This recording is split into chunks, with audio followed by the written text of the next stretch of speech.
Pertama-tama saya meminta tausiah ini diijazahkan khususan buat saya, umumnya buat jamaah ini untuk diambil ilmunya, Ustadz. Terus yang saya mau tanyakan gini, Ustadz. Kita ini tinggal kan di lingkungan itu sangat heterogen, Pak Ustadz. Multi agama lah di sini banyak ya. Ini pertanyaan pribadi gitu. Saya itu tinggal benar-benar kanan kiri nempel tembok itu Nasoro. Niat saya bukan takabur. Saya pengen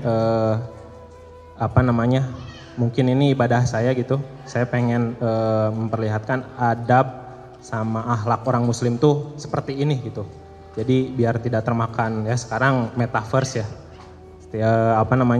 Gimana adab saya terhadap tetangga saya yang bertempelan tembok, kebetulan dia Nasoro, qadarullah, dia miara makhluk najis juga. Terus saya punya anak kecil, saya pengen berhubungan baik sama beliau. Kadang kita juga berbagi makanan gitu, tapi saya tahu gitu tetangga saya ini makanan yang tidak halal gitu.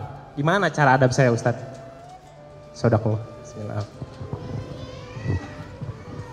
Saya bertetangga dengan non-muslim sampai kelas 6 SD. Setelah itu orang tua saya pindah, tapi hubungan saya sampai hari ini baik. Masih WA, masih kirim-kiriman. Ada rumah Quran di daerah itu, perlu bantuan semen. Yang WA saya yang non-muslim tadi.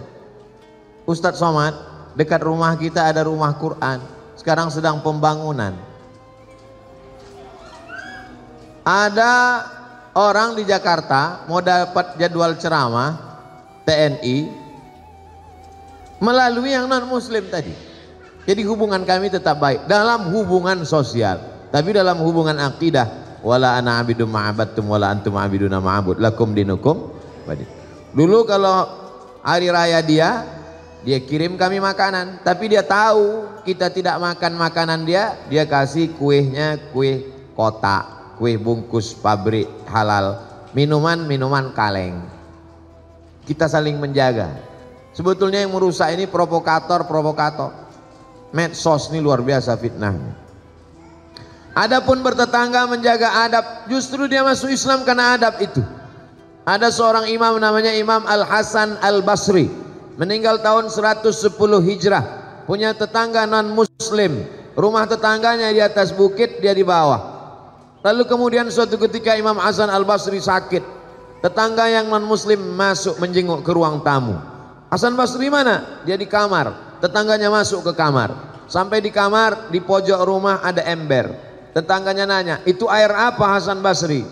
Itu air dari atas. Kalau nggak salah itu pojok kamarmu pas WC saya. Sudah berapa lama kamu nampung air ini? Isrun sana, 20 tahun sudah aku tampung. Agama apa yang mengajarkanmu selembut ini Hasan Al-Basri? Saksikanlah wahai Hasan Al-Basri. Asyhadu an la ilaha illallah wa asyhadu anna Muhammad Rasulullah. Kisah ini ada dalam kitab Gharaib wa Taraib, ditulis oleh Syekh Abu Amr Al-Misri. Sa'ah wa sa'ah, Gharaib wa Taraib, kejadian-kejadian unik dalam sejarah Islam. Masuk Islam bukan karena dia ajak masuk Islam, kalau tak masuk Islam neraka jahanam. Masuk Islam karena tersentuh hatinya. Orang kalau sudah kau sentuh tepat di hatinya, dia akan jadi milikmu untuk selamanya. So sweet. 20 tahun menahankan itu, buahnya ada tetangga masuk Islam. Kita kadang dia baru salah parkir sekali sudah keluar kebun binatang dari mulut kita. Dia punya anjing, lebih galak pula mulut kita dari anjingnya lagi. Adapun dia punya anjing, kita usahakan bagaimana caranya, apa pantang yang membuat kira-kira anjing itu tak masuk ke halaman kita. Karena kalau sampai air liurnya basah, kalau kering sama kering tak apa, tapi kalau sampai basah sama kering maka mesti dibasuh 7 kali. Kalau sampai anjing itu mengeluarkan air liur di halaman, lalu kemudian halamannya itu anak kita jalan, kena kakinya, mesti kita siram kaki anak kita itu 7 kali dengan air, salah satunya dengan air yang dibasuh tanah. Kalau di sini ada tetangga punya anjing, Sementara kita tidak punya pagar, mesti izin ke developer atau ke lingkungan, mesti pagar. Karena kalau tidak anjingnya apa kan? Akan masuk. Atau dibuatkan aturan. Siapa yang melihara anjing mesti di dalam rumah dia. Dua kemungkinan. Anjing itu mesti di rumah dia atau rumah kita berpagar. Karena kalau tidak mau tak mau anjing masuk. Karena anjing tidak bisa baca. Kecuali kita bilang anjing dilarang masuk. Kita mesti menjaga ini hidup bertetangga. Karena kalau tidak ini akan merusak tatanan sosial kita. Mudah-mudahan akhlak kita membukakan pintu hidayah untuk mereka. Ayyahdiyallahu bika rajulan wahidan. Satu orang dapat hidayah karena engkau khairum min